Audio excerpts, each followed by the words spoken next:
was a rainy night, and I was driving home from my shift at the late-night diner where I work. It had been a quiet shift, but I still had a weird amount of energy, so I knew I was going to have to pop a melatonin when I got home. I was driving my usual route, a scenic road during the day, but majorly dark at night, lacking many light posts. There are occasional little parking lots with cute strips of stores or family-owned restaurants and shops, but mostly just long stretches of nothingness. And by nothingness, I mean forest, obviously. I was passing one of the aforementioned parking lots, the one with a well-known deli, when I spotted a woman standing out in the rain under a light post. She had her arm held out, waving me down. I slowed as I realized it was a slightly older woman, maybe in her mid-50s. She was really tall, like 5'11" or 6'0", but very skinny. I lowered my window and yelled, "Do you need a ride?" She came over to the front door and opened it, chanting about how much of a hero I was. I asked where she was heading, and she said, "Just up the road to town." She was soaking wet, getting my car all wet too. But I like to think of myself as a good person, and I couldn't, in good conscience, leave another woman out there in the cold rain. Picking up a random man, though, would have been a different story. The woman seemed sweet, but as I looked at her while talking, I noticed she was missing a few teeth. It was very off-putting. I started wondering if she might be homeless. She didn't smell or look like a homeless person, but the rain soaking her clothes could have been masking any sense temporarily. Plus, her hair was so wet that what might usually be scraggly and undone now looked weighed down and straightened by the water. Either way, she kept smiling the whole time and didn't seem like a threat. We pulled up to an intersection where there was a gas station on the corner. I pulled in next to a pump, might as well fill up, and asked her if she wanted anything from inside. I was really doing my good deed for the week. She said, "No thanks, honey." So I went inside to pay the attendant for gas and grabbed some spiked seltzers, since tomorrow was the weekend. When I got back to my car, the woman was gone. I looked around the tiny gas station lot, but she was nowhere. She must have run off somewhere. I felt slightly bad, thinking she was some lost, helpless woman, but part of me also felt a little relieved. I filled up the tank of my SUV and headed home. When I got back to my house, I went straight inside. My apartment is on the first level of a two-family house. There's a tenant upstairs and me on the bottom. The front door into the foyer was usually left unlocked, and then each apartment door was separately locked. I let myself in, set the seltzers down on the counter, and got out of my wet clothes. I wasn't that tired yet, so I took a melatonin and tried to go to bed. Even with the melatonin, though, I had a hard time falling asleep. My mind was racing, mostly thinking about that woman I'd picked up. At certain points, I thought I heard slight sounds from outside my bedroom, but I dismissed them as the upstairs tenant. Boy, do I wish I'd been more suspicious before falling asleep. I woke up in my dark bedroom, something that never usually happens when I take melatonin, because I normally sleep like a baby through the night. I sat up, feeling drowsy and really thirsty. I reached over to the table next to my bed for my water, and that's when I saw and heard something across the room. Someone was crouched in the corner of my bedroom, behind a dresser, legs folded underneath them. I had to be hallucinating, shook my head violently and made weird noises. I even slapped myself across the face. That's when whoever it was stood up and walked out of the room. I didn't scream. I didn't say a word. I just sat in my bed, frozen in literal shock. The part that really made me question my sanity afterward was that there were no sounds, no footsteps, no doors creaking, nothing. I grabbed my phone and called my dad. He picked up, confused why I was calling so late. I told him what I just saw, and he said, "Trish, you probably just had a night terror." I stayed on the phone with him, slowly becoming more awake. Eventually, I left my bedroom and turned on all the lights in the living room. It was a small space. There was no one there.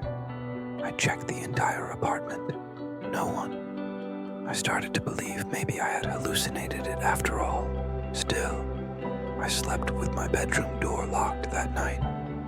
When I woke up in the morning, I drank some coffee and got dressed for the gym. I went to open the door to the foyer and realized it was already unlocked. My heart sank. Had what I saw last night been real? I checked the apartment again to be sure. No one inside. I went out to my car, opened the back door to toss my gym bag inside, and that's when I noticed the damp, yellow-brownish stains all over the floor in the back seat. My blanket that I always kept back there was missing. I wanted to cry or scream. I figured it out. The woman had snuck into my back seat while I was in the gas station. She must have hidden there, then somehow got into my apartment, either by unlocking the door or because I mistakenly left it unlocked. I called my dad again, frantically asking what I should do. He said to check if anything was stolen, and if not, the police wouldn't really be able to do much. I checked the house carefully. Nothing was missing, just my blanket from the car. I skipped the gym that day. In fact, I stayed bottled up inside my apartment for a while after that. I was genuinely disturbed. I didn't want to live there anymore. And by the end of the month, I found a new place to live. This happened a few months ago, and I still don't know why I agreed to it. But I went with my friend Michael to a house party during our first year of high school. I wasn't even invited, but Michael pulled some strings to get me in. Since I couldn't drive yet, I figured tagging along with him was my only option. When we pulled up to the house late at night, Michael told me to leave my phone in the car. He said I might lose it, or someone could take it while I wasn't looking. I was confused, but I nodded and did what he said. We headed into the backyard where the party was already in full swing. There were groups of people smoking, drinking, maybe even doing harder stuff. Michael encouraged me to go say hi to people, so I tried to blend in. A few hours passed, and I realized I had way too much to drink. My vision was foggy and my legs felt like jelly. I leaned against the side of the house to steady myself. My watch said it was just past midnight, maybe even 1 a.m. I knew I needed to go. I looked around the yard for Michael, but he was nowhere. I asked a few people if they'd seen him. No one had. That's when I remembered. My phone was in his car that was now gone. Panic hit me hard. My only option was to walk home. It wasn't too far, maybe a 30-minute walk, but the fall air was biting cold, and I was not in any condition to be wandering alone. I thought about asking someone for a ride, but I didn't know a soul there, so I started walking. The streets were empty, and I was exhausted. My head spun with questions. Why did Michael ditch me? Why did I listen to him? Why did I drink so much? I stopped on the side of the road to rest, arms crossed tightly over my chest for warmth. Then I remembered hitchhiking was a thing. I stuck my thumb out, hoping someone would stop. A few cars passed, none even slowing down. My legs ached and my head was swimming. I was about to give up when a gray pickup truck pulled up next to me. I stumbled toward the truck. The window rolled down, and an older man with a beard leaned over and asked if I needed a ride. I nodded and slurred out my address, grateful. We started driving. He asked what had happened to me, but I could barely speak, just some murmurs and low groans. Still, I noticed that something felt off about him. I couldn't explain it, just a gut feeling. Then we drove past my house. I told him that was my place, that we'd just passed it. He didn't slow down. My stomach dropped. That's when he turned to me with his twisted little smile and said, "You know, you really shouldn't hitchhike while drunk. You'd make a really easy target." His hand reached over and started rubbing my leg. My brain screamed at me to run, to fight, but I was frozen, too out of it to move, to react. And then, sirens. Flashing red and blue lights lit up the inside of the truck like a scene out of a nightmare. The man panicked and slammed the brakes.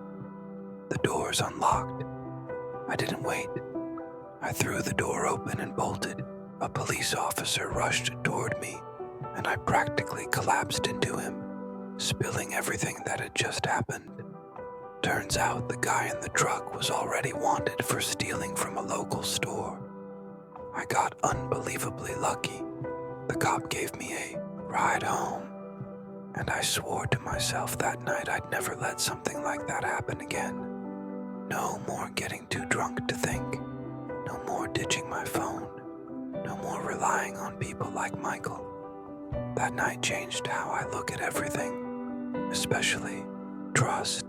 This happened while I was still in college. I went to a big party school in upstate New York. I wasn't in a sorority, but I still attended a lot of frat parties.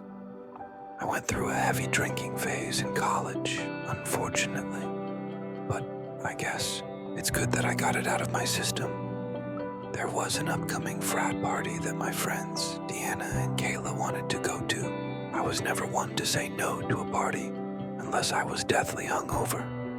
Even then, I was sometimes still known to go out. At the time, I was living in a house off campus with 3 other girls. We weren't a sorority house or a team house or anything like that. Just 4 friends, renting a house together. I believe it was a Kappa Sigma party we were going to. The frat house was about 20 minutes away from campus. We pre-gamed pretty heavily at our house, then called an Uber, which we all split. On the Uber ride there, we pre-gamed even more. A total recipe for disaster. By the time we showed up at the party, I was borderline blacked out. I barely remember the layout of that house. I'd never been to a KA party besides that night. It's weird. I have these short flashes of memory from that night. I vaguely remember the outside of the house, a bunch of frat guys standing out front. I remember a DJ set up in the living room and 2 beer pong tables in the kitchen. I was later told I played beer pong with some random frat guy and ended up talking to him in a corner for a big chunk of the night.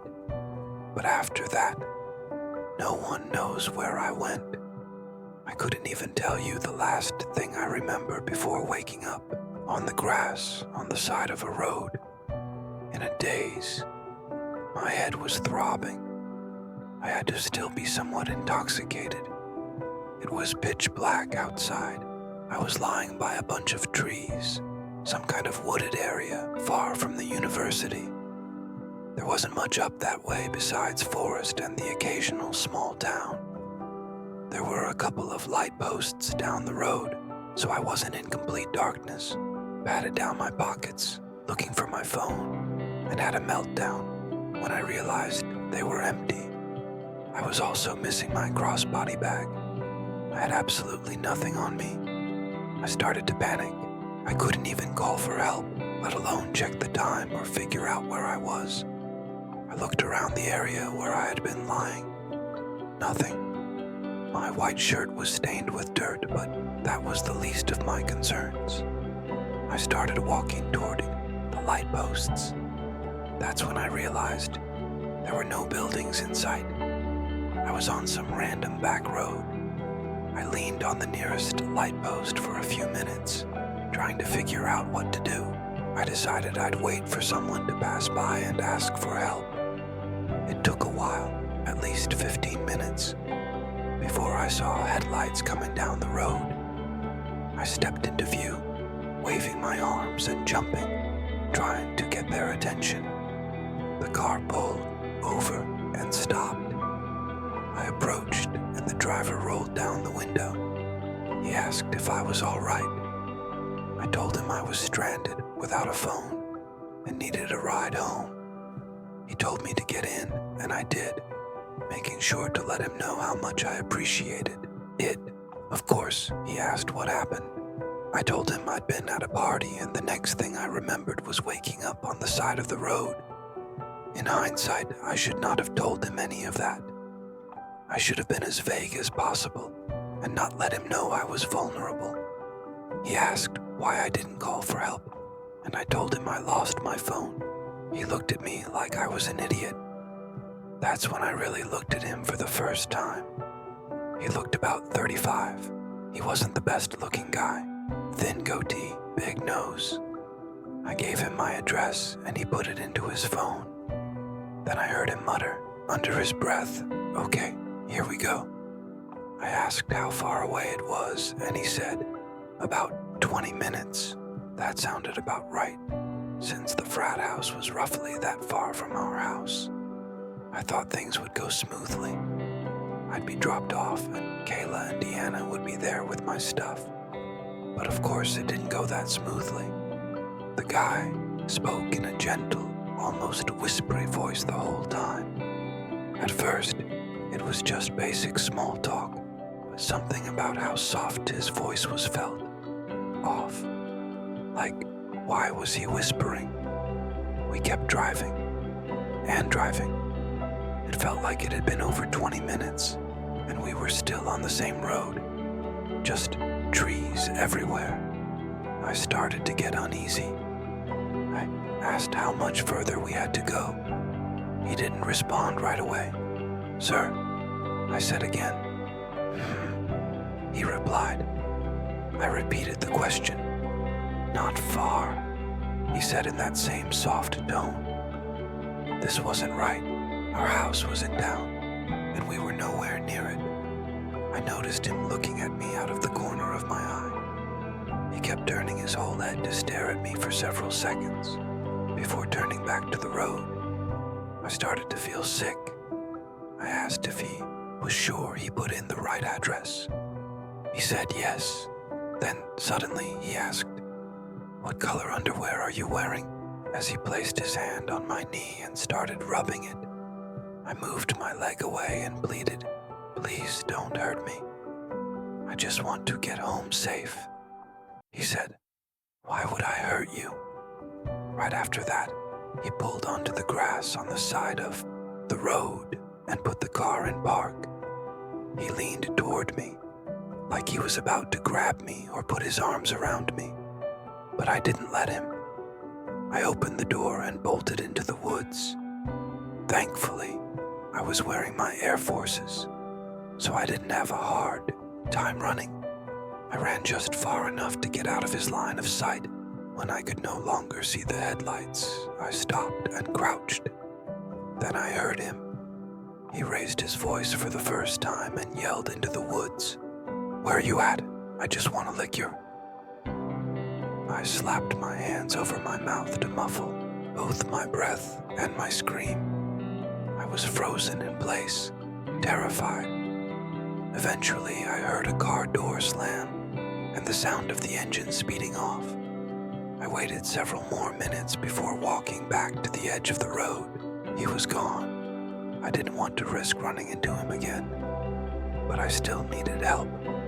I waited just behind the tree line for another car. Eventually, one came. I made sure it was a completely different car before stepping out and flagging it down. It was another man, but this time I sat in the back seat. I was so shaken that I barely spoke, only answering his questions about what had happened. Thankfully, he dropped me off at my house. It was around 4 a.m. at that point. My friends were still awake, waiting for me.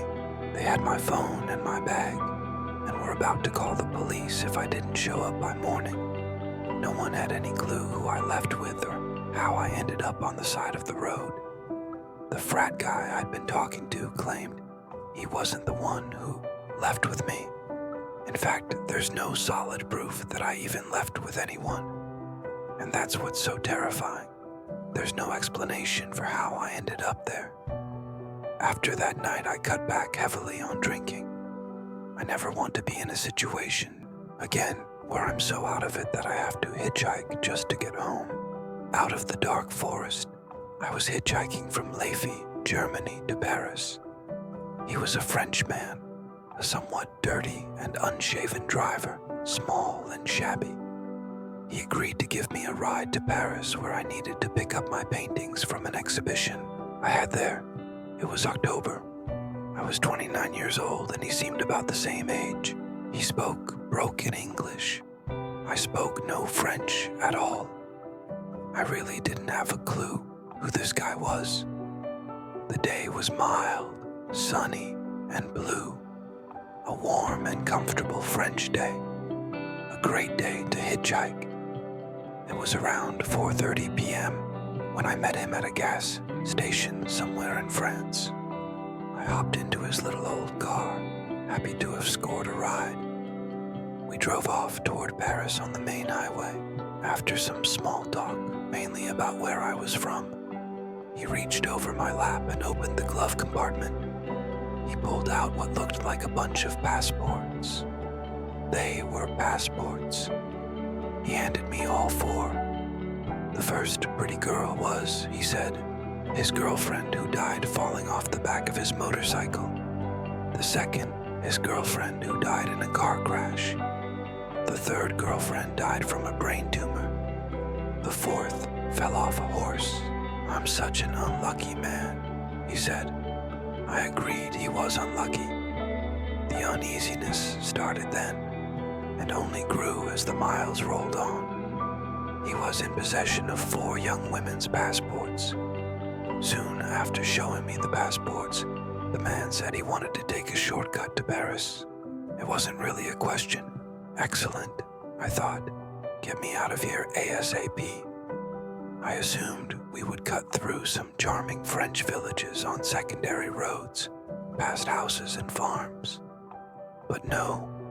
Instead, we turned off onto an implausible dirt road off the main highway. Uh-oh, I thought. Not good. But I kept silent. Why we keep quiet is a mystery. Perhaps because of our dumb manners. At first, the road was out in the open, through a field. We rolled over the typically vivid green French hillside until we finally reached the oncoming heavy woods. The road narrowed. It grew instantly darker as we entered the forest road and drove in. The interior of the forest was creepy. The woods looked like the perfect place to hide something. Still, I found the woods beautiful. Beautiful and dreadful. It was at this point that my French driver shouted in broken English, "I don't want to speak English anymore." This was definitely not a request. Then, silence. Uncomfortable silence in the darkening forest. I started to feel a small trickle of adrenaline in my body. My fight or flight instinct was warming up. Communication had now officially ended. Just silence. I pondered this because I knew I would surely have questions as we got deeper and deeper into the thickening woods. I knew, though, that I wouldn't ask anything. Nothing. It was now 5 p.m., and the sun was fading fast. The woods grew darker. The driver seemed so tense and I could tell he was deep in thought. I noticed his lips moving almost imperceptibly, rigid, snake-like. I had moved my hand to the car door handle, a movement I'm sure he did not miss. The car was slowing down. He did not say a word. Was I going to die now? Did he have a gun? Looked. All these questions ran through my head. My life was now surreal. This was not my plan. Maybe I communicated with my captor in some secret way. Maybe I gave off some kind of male pheromone, perceptible only to men facing off. I possessed my own rage issues, and I was not going down without a fight. That I knew. There would be no begging or cries for mercy from me. Not to this. I also had my own secret storeroom of crazy. I was big and strong at that time, road tough through my travels, and there's no substitute for my nothing to lose stare. That is all I gave him. Something very primitive transpired between us then, I think rather quickly, in a matter of seconds. A sort of inner calculus as to whether one can overcome, stop, or kill the other guy, and all its peripheral considerations, not the least, blood, gore, strength, and alas, dying. I don't think these calculations are the same. When the victim is small and scared, begging and weak, between those two uneven people it just becomes bloodlust, power, panic, scratching, and doom. 12 p.m. The car was now moving really slow. I entered a very strange and new place in myself. I was transformed with very little preparation into a potential killer myself. Maybe my chauffeur could read my mind or my body language, or sense my intent, or see my hand on his dirty door handle. It was the moment of truth, and then we suddenly started to speed up. Thank you, God, out of those woods. Odd how these memories have come back to me as I write this. Some memories I'm not certain of. Like, did he say he had to hit one girlfriend with a shovel because she attacked him and wouldn't leave him in peace? Did he really explain the 2 backpacks on the back seat? Did I not hear that on purpose? Did I later imagine those words? Did I see more passports in his glove box than the 4 he pulled out? Why didn't I say, stop the car, after the passport show? The road began to widen, and we emerged out of the dark forest into the setting sun, dark red and orange in the sky. I could hear and then see the highway now. I saw tiny houses across the highway. I had no idea where exactly I was. The Frenchman asked me if I wanted to spend the night at his house. We could eat dinner together, he said. A quick film of his filthy torture chamber basement ran through my head. I politely said, no. My first word spoken since the order not to speak English. I sincerely think that had I broken that command and blabbered something in the woods, my story might have had a different ending. It all came down to silence. I can be silent. Sometimes one needs to be, to contemplate the next move. Maybe one of the faces in the passports could not spring over her nature and started to talk, or beg with fear. Would that have fed the killer's darkness? Who really knows? I got out at the side of the highway. With night settling in, I watched him drive away. I never went to the police because I didn't speak French, and I thought maybe my imagination was just too damn active. I yelled something into the night sky, just wondering what the hell had just happened. It was fully dark now. I was exhausted after that little adventure, and I soon fell asleep on the side of the highway. The next morning, I was worried what the new day would bring. I looked at my hands. Am I still alive? jump ahead 20 years. I'm teaching a German business student English in a cafe on a boulevard in Leipzig, Germany. For whatever reason, we discuss the topic of hitchhiking, and I tell him my story. My student promptly whips out his smartphone and Googles French serial killers. Then he shows me pictures. There he was. I was shown a photo of serial killer Patrice Allegre. It was him, all those years ago. Me and him on that strange ride. I had never forgotten his face. At that time, 1990, there was a reported serial killer leaving bodies of girls on the French roadsides and highways. He was in the midst of his killing hobby back then. I had heard about a killer on the loose. My French girlfriend had told me to be careful hitchhiking back then. I've often wondered if the murdered women and other men may have been buried in those woods we passed through slowly. I now wish I had gone to the police and have since subsequently tried. He's in jail now, and they're not interested. Maybe I could have helped stop more murders back then. That's heavy on my soul. And since then, I've felt the dark light in my body. Maybe the souls of the girls escaped with me, desperate to get out of the forest